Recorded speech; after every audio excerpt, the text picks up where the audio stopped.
فرمائے اور مرحوم کو جنت الفردوس میں اعلیٰ مقام عطا فرمائے۔ موت برحق ہے، لیکن اپنی مرضی سے موت کسی کو نہیں آتی۔ اس کا فیصلہ اللہ تبارک و تعالی ہی فرماتا ہے کہ کس وقت کس کو موت آنی ہے۔ اور پھر بالخصوص ماہ رمضان المبارک کے اندر جس کو موت آ جائے تو علماء فرماتے ہیں اللہ تبارک و تعالی اس کے قبر کے سوالات معاف فرما دیتا ہے۔ سبحان اللہ، سبحان اللہ۔ یہ ایک انسان کی بخشش کے لیے ایک بہت اہم وقت اللہ رب العزت نے رکھا ہے کہ یہ مبارک گھڑیاں ماہ رمضان المبارک کی جسے نصیب ہو جائیں اس دنیا سے جانے کے لیے اللہ تبارک و تعالی اس کی بخشش کا سامان پیدا کر دیتا ہے۔ سبحان اللہ۔ یقیناً بابا جی مرحوم نے اس مسجد کی بڑی خدمت کی ہے۔ اللہ تبارک و تعالی اس مسجد کی خدمات کے طفیل بابا جی کی مغفرت فرما دے۔ مسجد کے ساتھ ملحق ہونا یا مسجد کی خدمات میں شریک ہونا اس کا بڑا اجر و ثواب ہے۔ ایک حدیث پاک میں میرے آقا کریم علیہ الصلاۃ والسلام کے زمانہ میں مسجد نبوی کے اندر ایک عورت آ کر مسجد میں جھاڑو دیا کرتی تھی، اور جب اس کا انتقال ہو گیا تو لوگوں نے حضور علیہ الصلاۃ والسلام کو اس کی خبر نہ دی، خود ہی تجہیز و تکفین کے بعد جنازہ پڑھا اور قبرستان میں جا کر دفن کر دیا۔ چند دن بعد میرے آقا کریم علیہ الصلاۃ والسلام آپ نے فرمایا کہ وہ عورت مسجد میں آ کر جھاڑو دیا کرتی تھی، وہ اب کیوں نہیں آتی؟ تو عرض کی گئی یا رسول اللہ وہ تو وصال کر گئی ہے، وہ تو فوت ہو گئی۔ تو میرے آقا کریم علیہ الصلاۃ والسلام نے فرمایا تم نے مجھے کیوں نہ بتایا کہ میں اس کے جنازے کے اندر شریک ہوتا؟ تو میرے آقا کریم علیہ الصلاۃ والسلام نے صحابہ اکرام کو ساتھ لیا اور میرے آقا کریم علیہ السلام نے اس عورت کی قبر انور پر جا کر میرے آقا کریم علیہ السلام نے نماز جنازہ ادا فرمائی۔ اللہ اکبر۔ کہ ایسی وہ خوش قسمت عورت تھی کہ جس کی نماز جنازہ پڑھنے کے بعد بھی میرے آقا کریم علیہ الصلاۃ والسلام اس کا جنازہ پڑھ رہے ہیں۔ یہاں کئی مسائل علماء بیان فرماتے ہیں اس حدیث پاک کی روح میں۔ ایک مسئلہ تو یہ ہے کہ جس میت کا جنازہ اس کا ولی پڑھ لے تو اس کے بعد کوئی اور اس کا جنازہ دوبارہ نہیں پڑھوا سکتا۔ اب ساری امت اگرچہ جنازہ پڑھ لے لیکن نبی پاک علیہ الصلاۃ والسلام چاہیں تو جس میت کا دوبارہ چاہے جنازہ پڑھوا سکتے ہیں، اس لیے کہ نبی سے بڑھ کر کائنات میں امتی کے لیے اور کوئی ولی ہے ہی نہیں ہے۔ نبی سے بڑھ کر کوئی ولی اس کائنات میں امت کا کوئی ہے ہی نہیں، اس لیے نبی پاک علیہ الصلاۃ والسلام نے اس کا جنازہ پڑھا۔ اور دوسری بات یہ ہے کہ نبی پاک علیہ الصلاۃ والسلام نے کس خدمت کے طفیل سرکار نے اس کا جنازہ پڑھا کہ وہ مسجد کی صفائی کرتی تھی۔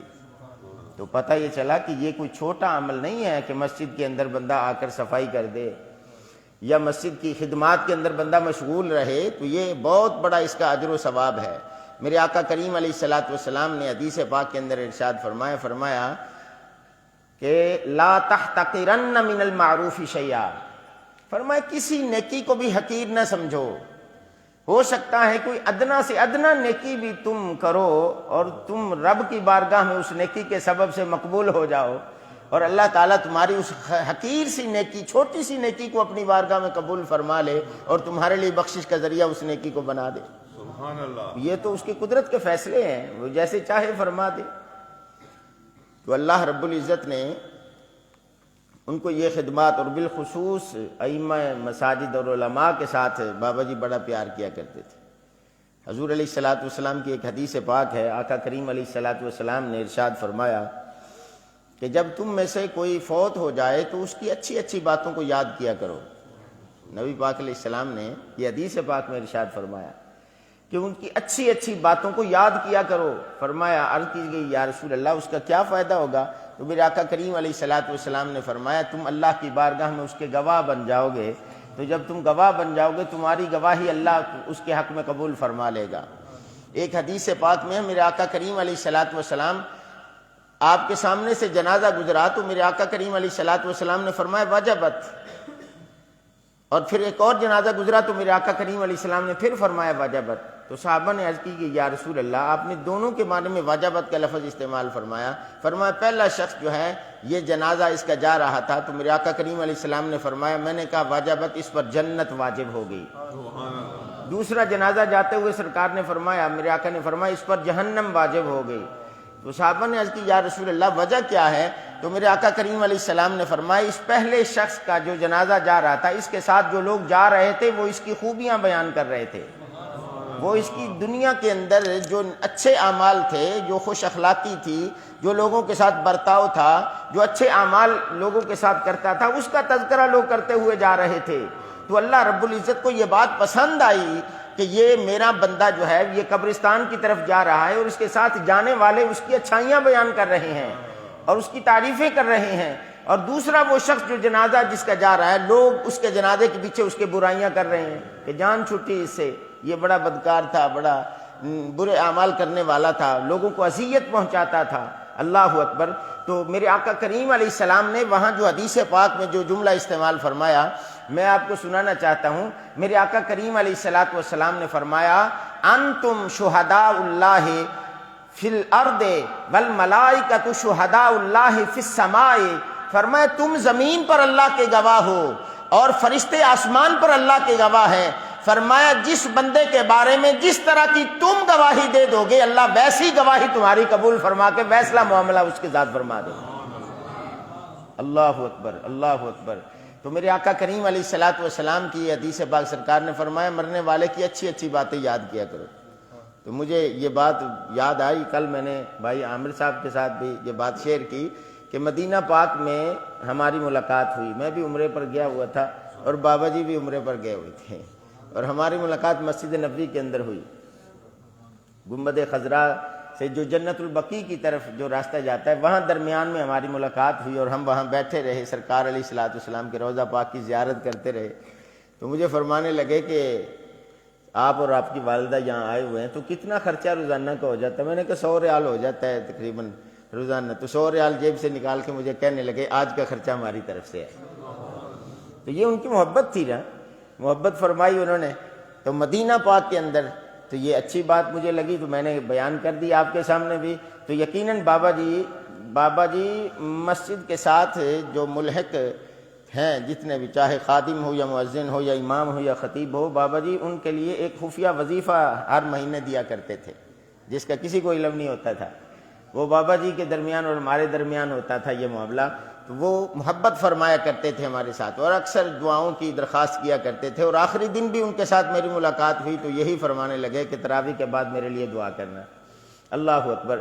تو اللہ زندگی نے مہلت نہ دی، بلکہ میں تو یہ کہوں گا کہ بس ان کی موت جو ہے وہ ماہ رمضان کا انتظار کر رہی تھی کہ ماہ رمضان آئے تو روح اس دنیا سے پرواز کر گئے. اور ایک بات اور آپ کو بتانا چاہتا ہوں، نسبت کے بڑے فائدے ہوتے ہیں. جو بندہ جس چیز کے ساتھ نسبت اپنی بنا لیتا ہے اللہ اس نسبت کا صلہ اور اجر اس کو ضرور عطا فرماتا ہے. اور یہ بات آپ یاد رکھیں، وہ ہر مہینے کی چاند کی 5 تاریخ کو پنجتن پاک کے نام کا ختم شریف دلایا کرتے تھے. یہ بچے ان کے موجود ہیں، بھائی شہزاد صاحب بھی، حافظ صاحب بھی، عامر صاحب بھی، ہر 5 تاریخ کو وہ ختم شریف دلایا کرتے تھے 5 تن کے نام کا. اب دیکھیے نسبت کا اثر کیا ہوا کہ ان کا وصال بھی 5 رمضان المبارک کو ہوا. یہ نسبت ہے نا. اسی طرح میرے والد گرامی رحمۃ اللہ علیہ غوث پاک رضی اللہ تعالیٰ عنہ سے بڑی نسبت رکھتے تھے اور ہر ماہ 11ویں شریف کا ختم دلایا کرتے تھے. تو ان کا وصال بھی 11 ربیع الثانی شریف کو ہوا، بڑی 11ویں شریف کو ان کا وصال ہوا. یہ نسبتیں بڑا کام کر جاتی ہیں اور اللہ رب تبارک و تعالیٰ کی بارگاہ میں یہ قبول ہو جاتے ہیں یہ اعمال جو بندہ تسلسل کے ساتھ کرتا ہے. یعنی کسی ایک چیز کو پکڑ کر بندہ ساری زندگی اس میں مداومت میں اختیار کرے. اسی لیے میرے آقا کریم علیہ السلام نے فرمایا عمل چاہے چھوٹا ہی کیوں نہ ہو لیکن ہمیشگی کے ساتھ کرو، ہمیشگی کے ساتھ وہ عمل کرو. تو جب ہمیشگی کے ساتھ وہ عمل کیا جاتا ہے تو اللہ تبارک و تعالیٰ اس کو ضرور اپنی بارگاہ میں قبول فرما لیتا ہے. ماں باپ بہت بڑی نعمت ہے. رب تعالیٰ فرماتا ہے نشکر لی ولی والدیک، فرمایا میرا شکریہ ادا کرو اور اپنے والدین کا شکریہ ادا کرو۔ اس سے بڑھ کر کیا بات ہو سکتی ہے کہ میرے آقا کریم علیہ السلام نے فرمایا النظر الی المصحف عبادۃ، قرآن کھول کے اس کی زیارت کرنا عبادت ہے۔ میرے آقا نے فرمایا مسجد کو دیکھنا عبادت ہے۔ النظر الی الکعبۃ عبادۃ، کعبہ شریف کو دیکھنا عبادت ہے۔ النظر الی وجہ العالم عبادۃ، صحیح متقی عالم دین کی زیارت کرنا بھی عبادت ہے۔ اور میرے آقا نے فرمایا النظر الی وجہ الوالد عبادۃ، فرمایا اپنے باپ کے چہرے کی زیارت کرنا بھی عبادت ہے۔ اس سے بڑا اجر اور کیا مل سکتا ہے زیارت سے، صرف زیارت سے، کہ دیکھنا ہے صرف آنکھوں سے۔ کہ میرے آقا کریم علیہ السلام نے فرمایا جو بندہ خوش ہو کے اپنے والدین کو ایک نظر رحمت سے دیکھتا ہے، اللہ اس کو حج مقبول کا ثواب عطا فرماتا ہے، حج مقبول کا ثواب عطا فرماتا ہے۔ اللہ اکبر۔ تو ایک صحابی نے عرض کی یا رسول اللہ جو 100 مرتبہ اپنے والدین کے چہرے کو دیکھے، تو میرے آقا کریم علیہ الصلوۃ والسلام نے فرمایا اللہ اکبر واطیہ، وہ فرمایا وہ 100 مرتبہ دیکھے تو اللہ 100 حج کا ثواب عطا فرماتا ہے۔ والدین کے چہرے کی زیارت کرنا حج مقبول کا ثواب ہے۔ بندہ 15 لاکھ 20 لاکھ روپے لگا کے حج کرے تو پتہ نہیں پھر بھی قبول ہوا یا نہیں، لیکن والدین کے چہرے کی طرف ایک نظر اٹھا کر بندہ دیکھے، اللہ اکبر۔ تو میں آخری دن بابا جی کی خدمت کرتے ہوئے محمد عامر کو دیکھ رہا تھا کہ وہ جوتے ہاتھ میں اٹھا کے اپنے والد صاحب کے پاؤں میں پہنا رہے تھے۔ یہ خدمت اپنے والدین کی اس زندگی میں کر لو، وگرنہ اس دنیا سے والدین کے جانے کے بعد یہ خدمت کرنا نصیب نہیں ہوگی والدین کو۔ بلکہ میں تو یہ بھی لوگوں کو کہا کرتا ہوں کہ جو پھل وغیرہ تم یہ ختم اور کل خانیوں میں تم پیش کرتے ہو، لوگوں کو ان کی زندگی میں اپنے والدین کو کھلا دیا کرو، والدین کی زندگی میں ان کی خدمت کیا کرو، اور ان کو یہ پھل فروٹ ہو یہ ان کو خدمت میں پیش کیا کرو، ان کو کھلایا کرو، اور ان کے پاؤں رات کو دبایا کرو، اور ان کے لیے اپنی رحمت کا بازو بچھایا کرو، اور پھر ان کی خدمت کیا کرو اپنے والدین۔ یقیناً والدین کی دعا سے بڑھ کر کسی کی دعا قبول نہیں ہوتی۔ میں حدیث بات بتانے لگا ہوں آپ کو۔ میرے آقا کریم علیہ السلام کے پاس ایک شخص آیا، اس نے عرض کی یا رسول اللہ میرے لیے دعا فرمائیں۔ حضور نے فرمایا کیا تیرے ماں باپ زندہ ہیں؟ اس نے عرض کی ہاں یا رسول اللہ۔ سرکار نے فرمایا جا اپنے ماں باپ سے اپنے لیے دعا کرا، فرمایا تیرے حق میں تیرے ماں باپ کی دعا سب سے زیادہ قبول ہونے والی ہے۔ اب یہاں یہ بات قابل غور ہے، وہ اللہ کے نبی کے پاس آیا ہے دعا کروانے، اور سرکار اسے اس کے والدین کی طرف لوٹا رہے ہیں۔ تو انسان کے لیے سب سے زیادہ دعا کی قبولیت جو ہے وہ والدین کے لیے، والدین جو ہے ان کی دعا میں ہے۔ میرے آقا کریم علیہ الصلوۃ والسلام نے فرمایا دعوت الوالد علی ولدہ، باپ کی دعا اولاد کے حق میں قبول نہیں ہوتی، اس لیے اپنے والدین کی ایسی خدمت کرو کہ ان کے منہ سے تمہارے لیے خود بخود دعا نکلے۔ دعا کریں کہ اللہ رب العزت مرحوم کی کامل مغفرت فرمائے اور مرحوم کے درجات کو جنت الفردوس میں بلند فرمائے۔ مرحوم کی جو دینی خدمات ہیں اس کو اللہ رب العزت قبول فرما کے مرحوم کے لیے جنت کا فیصلہ فرما دے۔ وآخر دعوانا ان الحمد للہ رب العالمین۔